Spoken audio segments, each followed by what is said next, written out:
into an antique mirror. Oh, you exhibited an emotion. I wish I'd known you were capable. I loved it.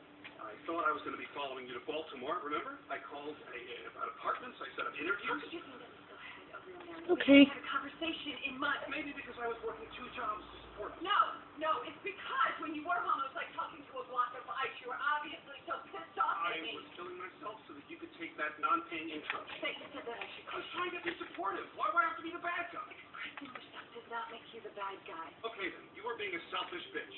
Huge spare left. I got nothing in my hand.